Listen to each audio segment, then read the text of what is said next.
बाबा थोडं बोलायचंय. कधीच न बोललेल्या गोष्टी आज सांगायच्या आहेत. जाणीवेत आलेल्या काही भावना ओठांवर आणायच्या आहेत. कधीच न बोललेल्या गोष्टी आज सांगायच्या आहेत. जाणीवेत आलेल्या काही भावना ओठांवर आणायच्या आहेत. आजही आई डॉमिनोजच्या पिझ्झाऐवजी तुझ्या आजच्या खिचडीची चव भावते. आजही आई डॉमिनोजच्या पिझ्झाऐवजी तुझ्या आजच्या खिचडीची चव भावते.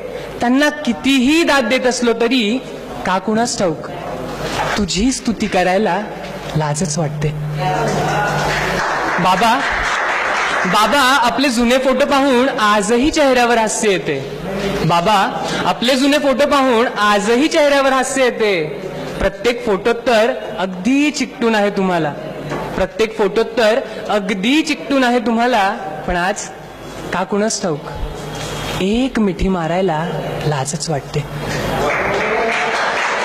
कुठल्याही कादंबरीपेक्षा आई तुझ्याकडून ऐकलेल्या गोष्टीच आठवून मजा वाटते. लेखकांना तर पत्र पाठवून आवड कळवतो. पण तुझ्यावरचं प्रेम दाखवायला लाजच वाटते. तुम्ही केलेले लाड बाबा कधीच विसरू शकणार नाही, नेहमीच जाणवते. तुम्ही केलेले लाड बाबा कधीच विसरू शकणार नाही, नेहमीच जाणवते. मित्रांसोबत तर फार वेळ घालवतो, पण तुमच्यासोबत बसून निवांत गप्पा मारायला लाजच वाटते. खरंच या गोष्टींसाठी लाजावं इतका मोठा झालो असेल तर, पुन्हा लहानग व्हायचंय. रांगत बोबड्या बोलात तुमच्यासोबत रमायचंय. पाटावरती बसवून आई पुन्हा अंघोळ घालून देशील का? भूक लागली असेल ना सोन्या, म्हणून जेवण भरवून देशील का? बाबा पुन्हा बोट धरून चालायला शिकवाल का?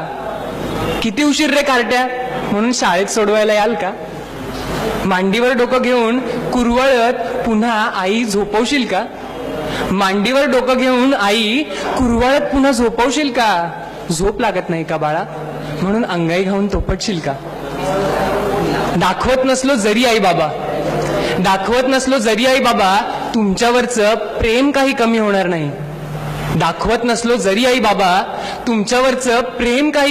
नाही. कारण झाड कितीही वाढलं तरी त्याला माती विना अस्तित्व नाही. धन्यवाद.